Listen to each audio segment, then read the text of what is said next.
Bueno, vamos a hablar de este tema con nuestro invitado, con Gastón Marano. Él es especialista en Derecho Internacional, diploma de honor de la UBA. Bueno, tenés un amplio currículum, Gastón, muy amplio. Sos magíster en Estudios Internacionales, especializado también en Seguridad Internacional. Así que estás empapado en el tema. ¿Cómo andás? ¿Bien? Bien, muy bien. ¿Cómo estás vos? Bien, la verdad que impresionado, ¿no? Porque es como...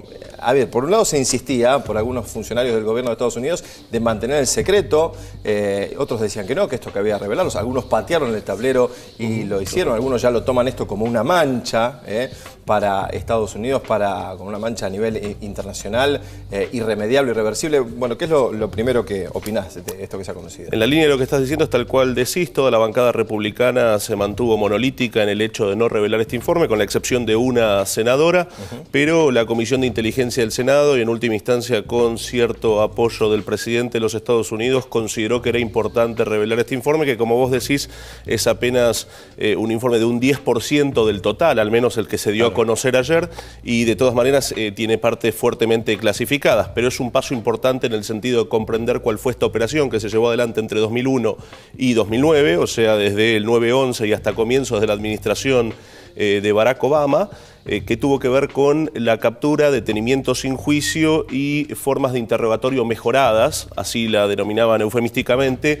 respecto de aproximadamente 190 detenidos, tanto en Guantánamo como en otros cinco países distribuidos en el mundo, tan variopintos como Tailandia, Rumania, Lituania y Afganistán, en los cuales se mantenía sin sujeción a proceso a estos 190 detenidos mientras se los interrogaba en busca de información que permitiera combatir el terrorismo. Sí, Estados Unidos que se esgrime siempre como los paladines de la justicia internacional, de los derechos humanos, donde vienen a producir orden donde no lo hay, a evitar situaciones que tienen que ver con la falta de derechos humanos. Justo hoy, ¿no? En el Día Internacional de los Derechos Humanos, quebrantaron absolutamente todo lo que han pregonado durante años, ¿no? Y ahí hay una dificultad muy bien en lo que decís. Vos sabés que en la diplomacia internacional siempre hay una tendencia a ir hacia lo que se llama la diplomacia suave, la soft diplomacy, la diplomacia del discurso, o la diplomacia tradicional, la diplomacia de la fuerza. El gobierno de Barack Obama había hecho una elección bastante coherente respecto de esto primero, de tratar de ponderar por sobre todas las cosas que estaban difundiendo la democracia, difundiendo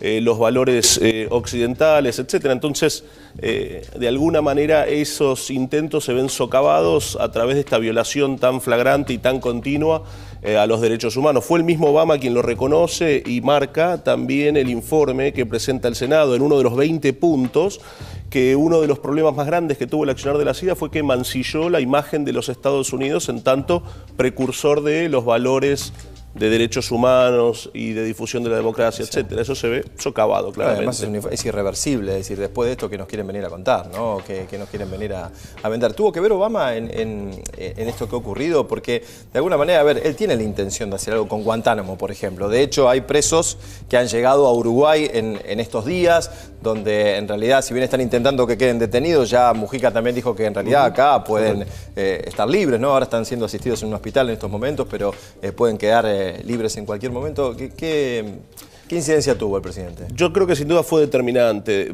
Pensemos que esta operación dejó de tener continuidad con la asunción de Obama. Pocos días después, él a través de una acción ejecutiva ordenó que se detuviera este tipo de procedimientos que tenían que ver con las torturas de las que hablamos, que están bien descritas y son difíciles de repetir, por lo escalofriantes que son. De manera que él fue el presidente que de alguna manera puso un alto a esto. Si bien no pudo desmantelar Guantánamo, que era casi una promesa de campaña, de la manera en la que se quería. Como tantas otras que no pudo concretar, ¿no? La resistencia es fuerte, sí. Absolutamente de acuerdo. Al menos hoy tenemos, por el impulso del presidente y el apoyo de los demócratas en el Senado, el conocimiento de cuáles eran los centros de detención, en qué países estaban ubicados, cuáles son los nombres de estos 190 detenidos y hasta, como bien marcaste, la liberación de algunos. Entonces yo creo que ha sido instrumental. Pensemos también que el expresidente Bush y Dick Cheney también se expresaron en contra de difundir este informe, así que no fue fácil seguramente la decisión del presidente Obama y sabe que tiene un precio político que pagar, pero recordemos también que es su segundo mandato y que generalmente los presidentes de los Estados Unidos son bastante más temerarios en sus segundos mandatos a sabiendas de que no se están jugando una continuidad política. Eso es tradición. Bueno, precio político en una etapa de salida, como decís vos. Ahora, ¿qué consecuencias puede traer a nivel,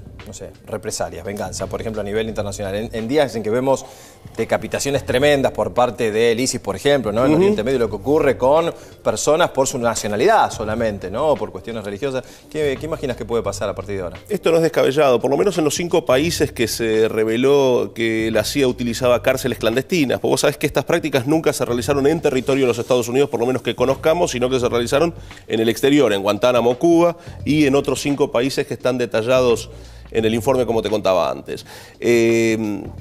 Las fuerzas militares de los Estados Unidos han recibido advertencias respecto a cómo deben conducirse en los meses próximos, y las embajadas de esos países muy en especial han reforzado las medidas de seguridad. Es decir, es esperable, especialmente en esos países, algún tipo de represalia de ese tipo, de modo que si ocurriera esa represalia, paradójicamente se le tendría que dar algo de razón a los republicanos que argumentaban como principal factor para no revelar este informe el hecho de que correría en riesgo la vida de diplomáticos y militares americanos en el exterior, ni hablar de periodistas. Vos sabés que muchas veces son presa de grupos fundamentalistas.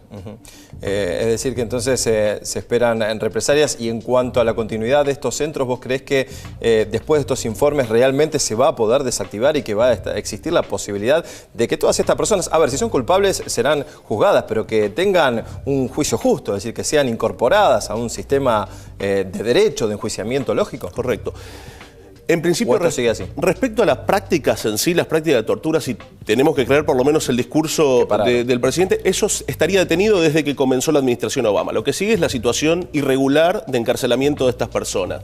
Yo creo que progresivamente la voluntad de la administración ha sido de la administración americana ha sido liberar a estas personas. Lo que pasa es que también hay que tener en cuenta el fuego cruzado que hay en los Estados Unidos respecto de esto. Piénsese que de liberarse de manera masiva a estos sospechosos, no son culpables de nada, sí tiene que estar claro que son meramente sospechados por grupos de inteligencia, ni siquiera por un juez o por una tarea judicial, de ocurrirse algún atentado o alguna descarga contra intereses estadounidenses. Sin duda el precio político sería altísimo. Una cosa que sí me gustaría destacar respecto a lo que venías mencionando cuando introdujiste el tema y dijiste hoy es el Día de los Derechos Humanos, es que hay algo para celebrar en todo esto, y es lo siguiente: el argumento de aquellos que están a favor, entre comillas, la tortura, que no es que alegremente les agrade la tortura, sino que sostienen un argumento que es que la tortura es efectiva para obtener información cualitativa o cuantitativamente mejor que la que se obtiene a través de un interrogatorio tradicional. El informe de la Comisión de Inteligencia del Senado dice tajantemente que que en los casos que se estudió no se obtuvo mejor información o información que no se hubiese obtenido por otros métodos ya a través de estas metodologías de tratos crueles, inhumanos, degradantes y torturas. A mí me parece que ese es el factor para celebrar o para destacar en el Día de los Derechos Humanos, si me permitís la disgregación. Sí, y es a ver, quizás es la parte más aberrante, ¿no? Está bueno lo que decís de lo que ha ocurrido, pero ya sí, todo lo que está ocurriendo es tremendo. Si uno se pone a pensar en el juicio de Nuremberg, por ejemplo, ¿no? Aquellas atrocidades que se cometieron y lo que se está haciendo hoy en día en la República Argentina, que se sigue juzgando a partes militares, partes civiles también, por lo que ha ocurrido aquí en la República Argentina. Uno espera que ocurra lo mismo, ¿no? Que se siga juzgando conforme a derecho, porque si no esto es cualquier cosa. Es decir, aquí invaden un país, toman gente, la cooptan, la meten en un lugar, le quitan su identidad, absolutamente todo, porque aquí no se sabe ni quiénes son las personas que están ahí, no deben tener ya ni documentación, no deben saber ni cómo se llaman. Imagínate, ¿no? Esa gente encerrada en condiciones inhumanas, torturadas. Andá a saber si ya se puede recuperar a ese ser humano como tal, más allá de lo que haya hecho, y quizás no. Quizás es solamente una sospecha, ¿no? Y no tiene ninguna responsabilidad. En última instancia, en un Estado de Derecho sigue siendo inocente, digo, pues no fue sometido a proceso. Exacto, hasta que se demuestre lo contrario. Correcto. ¿No? Sobre lo que decís, un punto interesante tiene que ver con el hecho de que sus identidades se comienzan a conocer a partir de este informe, por lo menos en la versión completa, que no conocemos nosotros porque no está desclasificada. Y respecto a la postura de Obama y lo que vos mencionás sobre los juzgamientos, hay otra perspectiva que mirar. No solo el juzgamiento de estas personas, sino si la administración va a tomar medidas para el juzgamiento penal de estos oficiales de la CIA, respecto de los cuales el informe dice que han actuado de esta manera. El presidente siempre ha tenido cuidado, si uno hace un análisis de sus discursos, en referirse a estas acciones como inaceptables, pero nunca las definió como ilegales. Lo que cabe preguntarse es si va a dar el paso adicional la administración de Obama de someter a proceso o no Si me lo preguntás como analista, creo que no. Creo que va a quedarse en la condena discursiva y en esta suerte de comisión de la verdad que se formó para dilucidar lo que había pasado. Ojalá me equivoque en este análisis. Bueno, veremos lo que pasa y ojalá no haya consecuencias, porque además cuando hay atentados siempre golpean los lugares donde menos situaciones de seguridad hay, donde más pobreza hay, donde no ocurre puertas adentro de Estados Unidos generalmente, ¿no? Donde tienen súper reforzada siempre la seguridad. Gastón, gracias por el análisis y por la visita a los estudios N23. Muchas gracias a vos.